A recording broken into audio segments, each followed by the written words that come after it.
Hey, and welcome to another episode here for the Funky Pod, Mindful Media and Communication.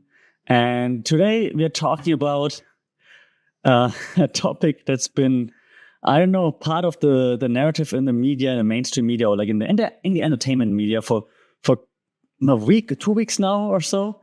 And it feels kind of tough to talk about but it's important to talk about because it's about P. Diddy, Sean P. Diddy Combs, formerly known as Puff Daddy when I was young. Then just Diddy, then P. Diddy, all those Diddy things. It's tough because it seemed the P. Diddy seemed to be like one of the last, I don't want to say good guys, but like one of the last few rappers from when I was young that are still around and without too many controversies. I mean, yeah, there were like those rumors that if you cross Diddy, you're gonna get deleted.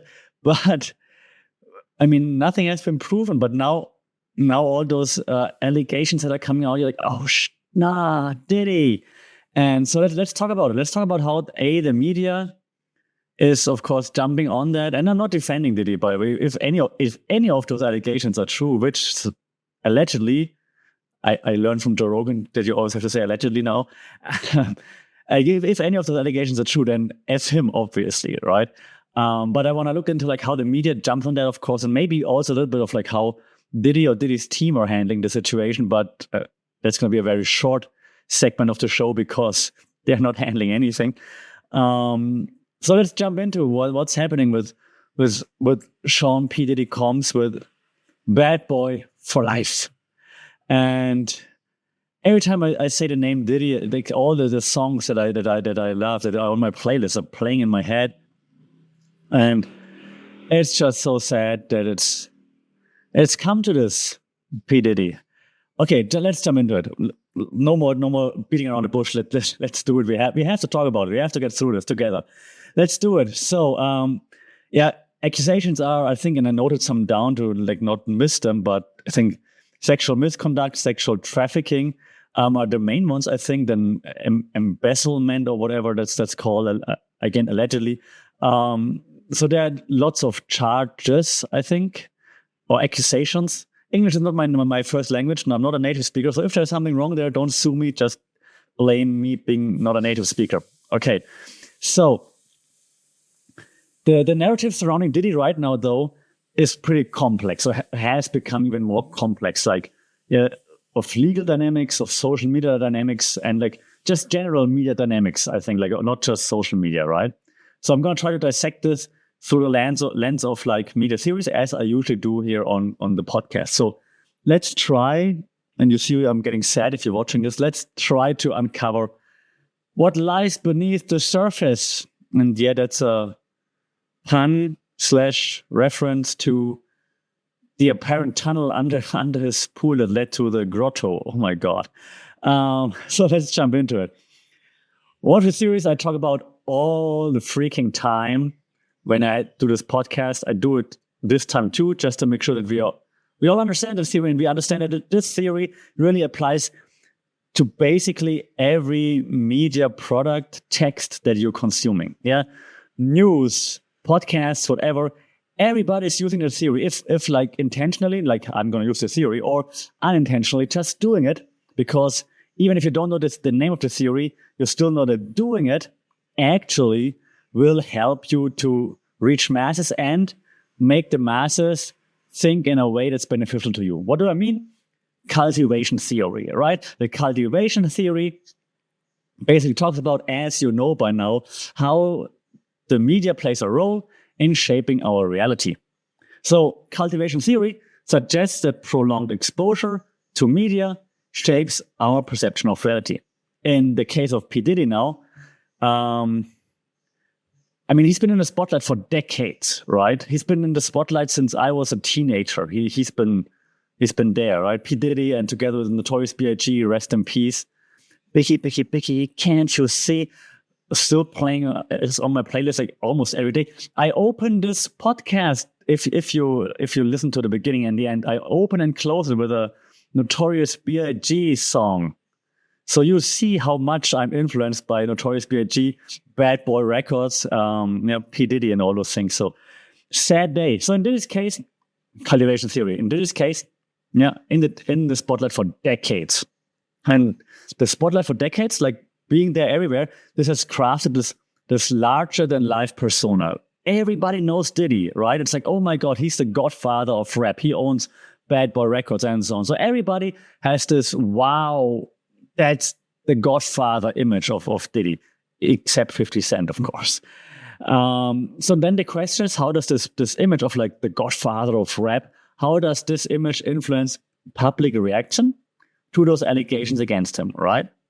So in order to do this, you got to explore like how media narratives around celebrity behavior, for example, and legal troubles, how this can alter the norms, expectations, and probably also desensitize the audience to serious allegation or conversely amplifying outcry.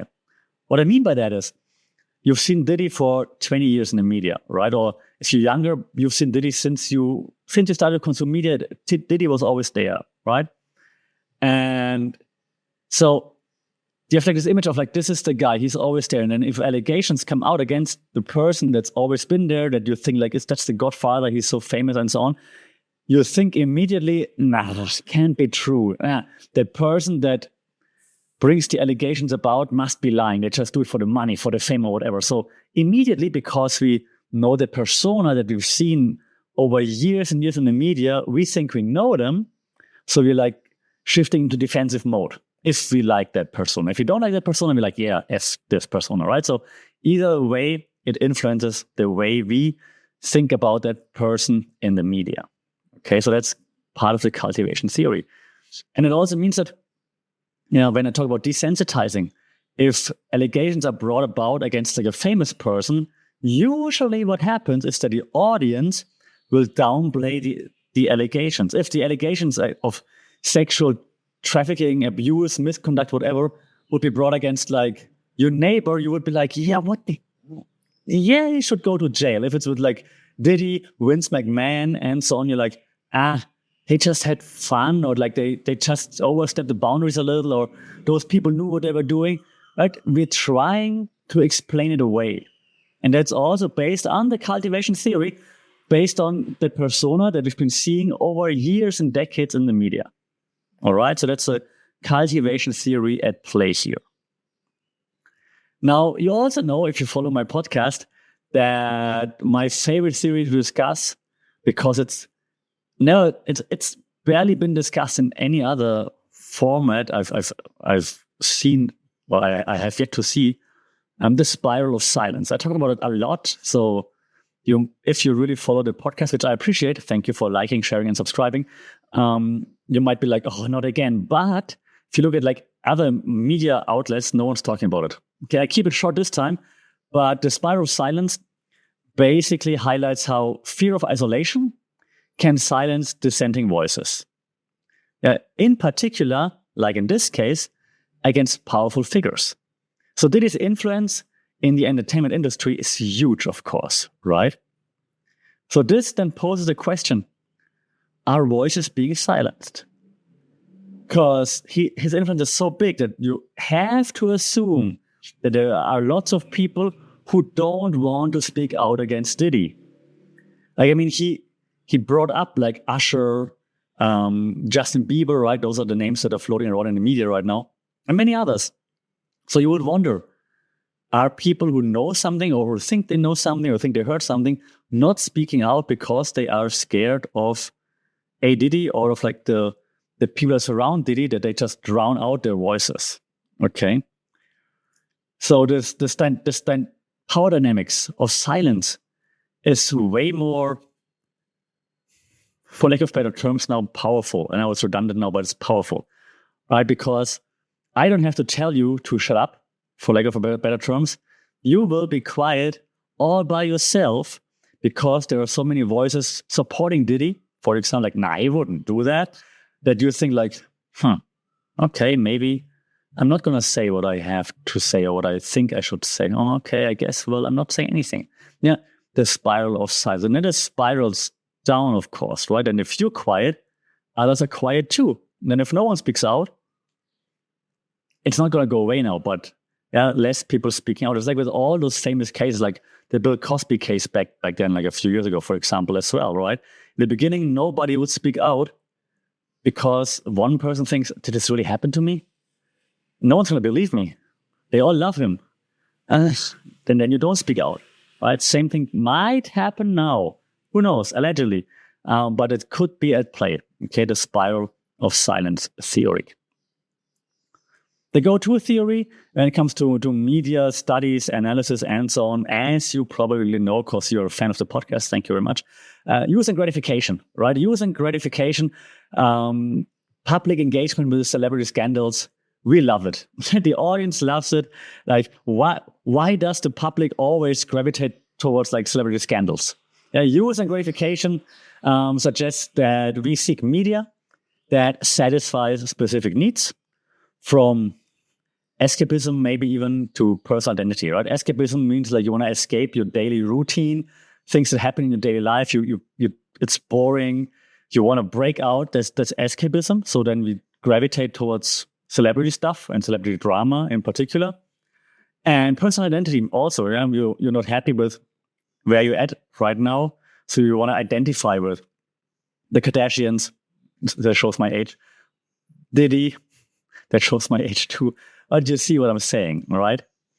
So if you dissect the audience engagement with these allegations, you can understand like what drives the public's fascination with celebrity legal dramas, okay? And how of course, also the engagement of the audience with the drama impacts the narrative. Because if there's lots of engagement from the audience, then that also impacts the amount of airtime this gets and how it's been framed in different media outlets. So if, as an example, we would consume now all the Diddy news, but we would be like pro Diddy for whatever reason. We make up something like, no, we don't believe anything, blah, blah. Then the outlets that we frequent would realize that they would produce more Diddy content, but more like 5 reasons why Diddy didn't do what was being alleged, for example. On the other hand, if we identify with the victims, then the media outlets would be like, okay, lots of people, and I think that's what's happening, consume the Diddy content, they're interacting with it, they identify with the victims, so let's create more content from the victim's point of view, or that highlights the victims, which is, of course, also deservedly so. Okay, just trying to make a point in terms of use and gratification. So that's how audience engagement will impact the media narrative. Okay. One more that I talked about, and then I'm gonna add a few new ones, is symbolic interactionism. And we talked about this before as well.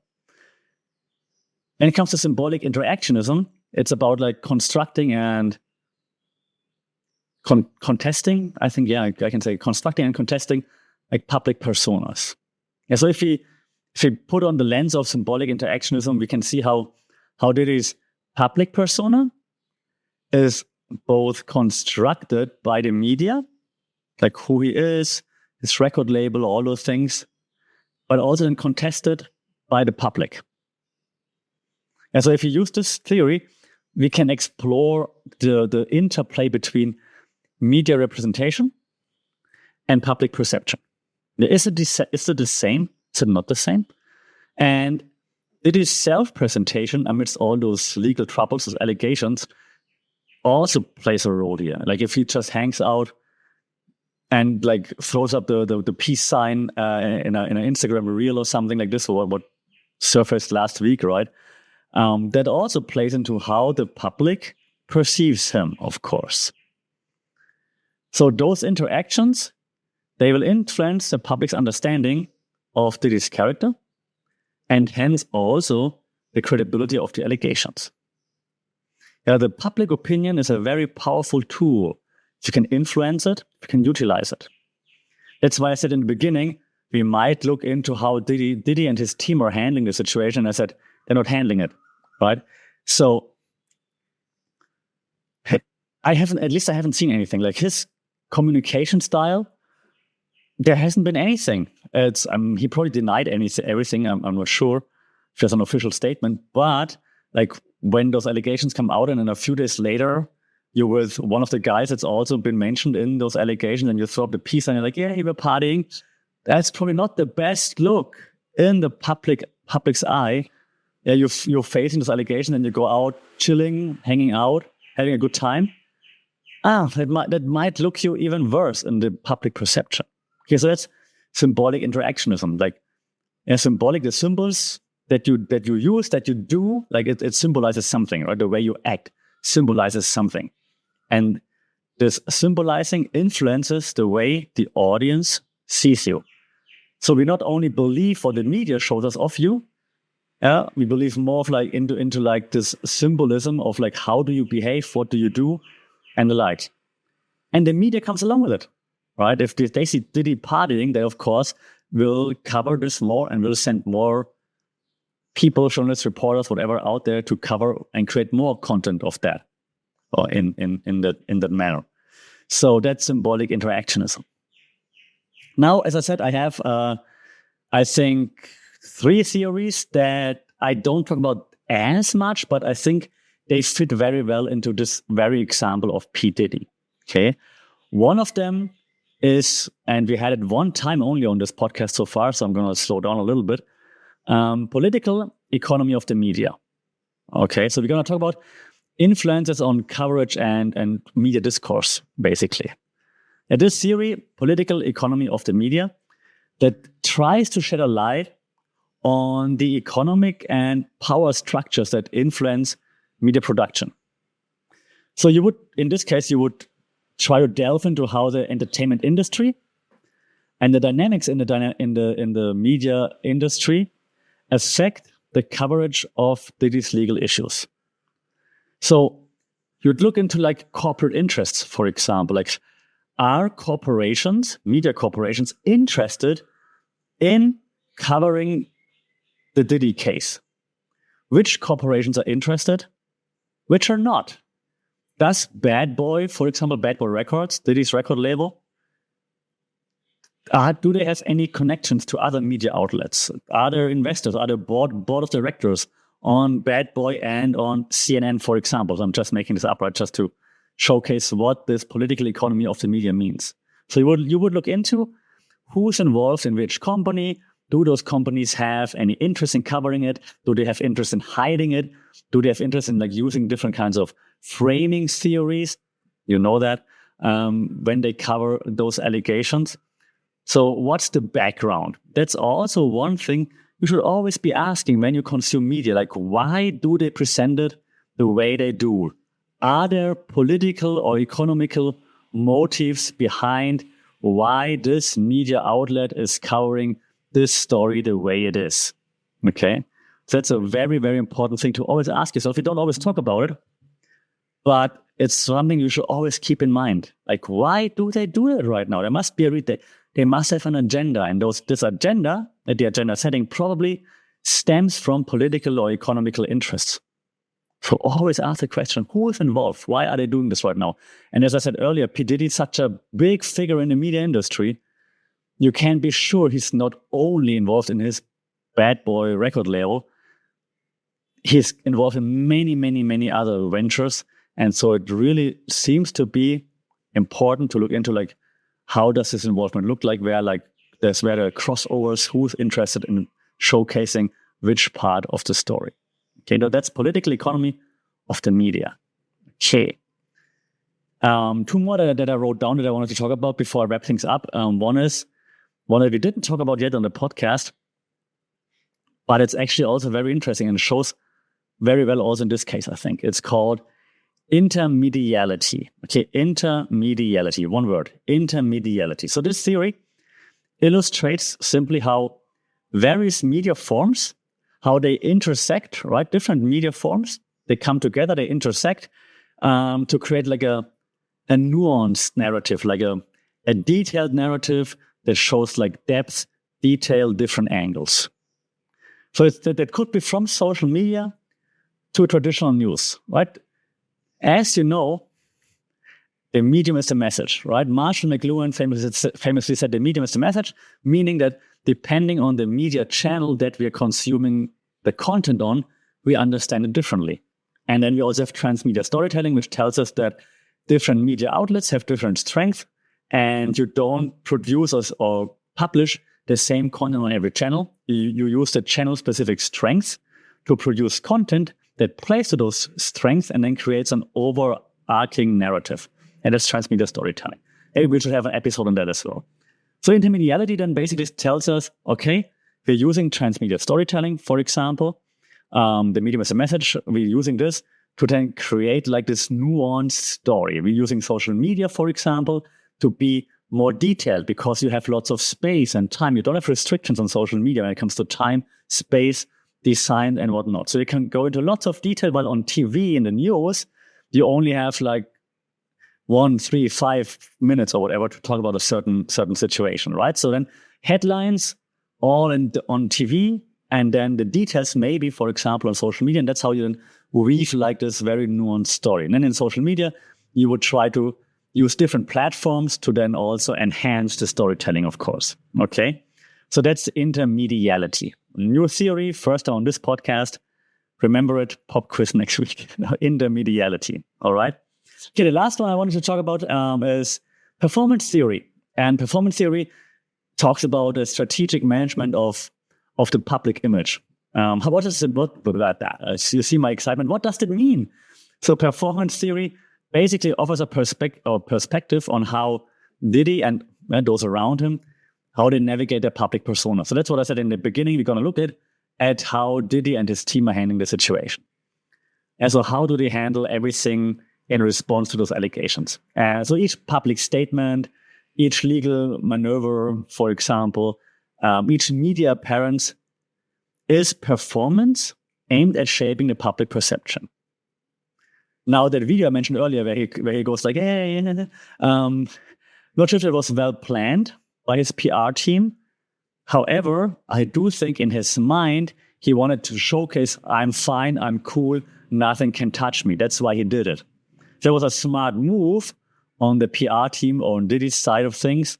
Not sure, because it could influence the perception of the public, as I mentioned earlier, in a negative way. I understand why he did it, though. He didn't want to look guilty. Say, I'm out there, I'm having fun, everything is fine. If it really worked, I'm not sure.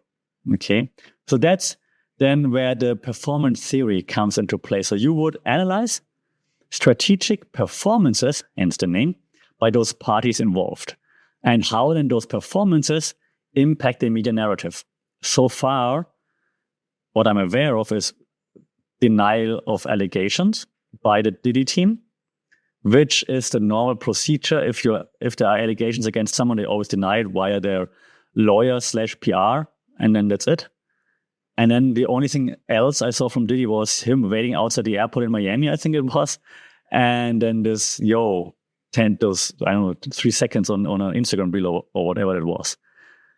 Performance-wise, that wasn't great. Him looking desperate outside the airport, even though it was a paparazzi shot, but you know that paparazzi are out to get you. Like, I mean, you're so famous, you know that. And then secondly, that video, like I said a few seconds ago, in his mind, probably because he wants to perform and say, hey, I'm fine, no one can touch me, I'm okay. From public perception, might look like he's not taking it serious and he's just out there, doesn't care and whatnot. So that's the performance theory, and it influences the media narrative. Okay, now I'm going to bring it all together because I'm sad enough now after almost 25 minutes talking about P. Diddy.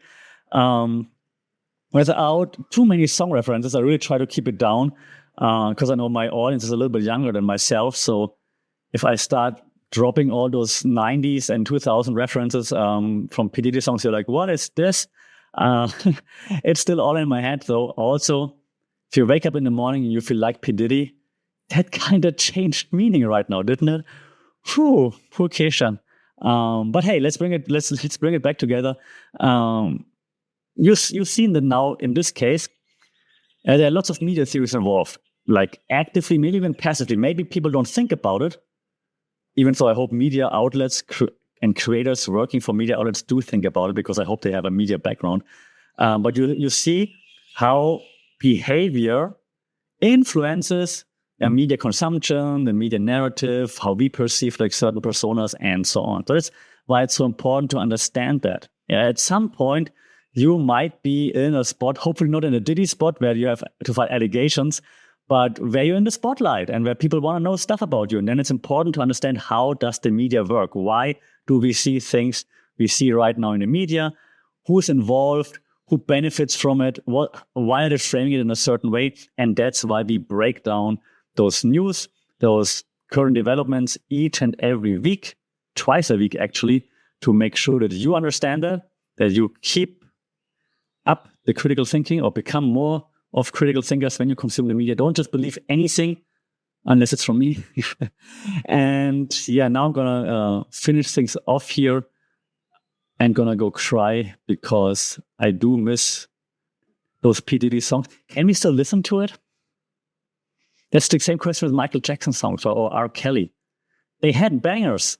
Can we still listen? Let me know. Let me know in the comments. Let me know in the poll. Can we still listen to Diddy songs, Michael Jackson songs, R. Kelly songs? Or is it all canceled now? We ain't gonna stop now. Or maybe we are. There was another P. Diddy reference. I'm leaving this now. Until then, stay safe, take care. Like, share, subscribe, obviously. Leave a review for the podcast. It would be fantastic to reach a wider audience, that we can discuss more topics such as Diddy allegations and the like. I hope the next one will be less sad, at least for me. Until then, stay safe, take care. Sawadee Cup.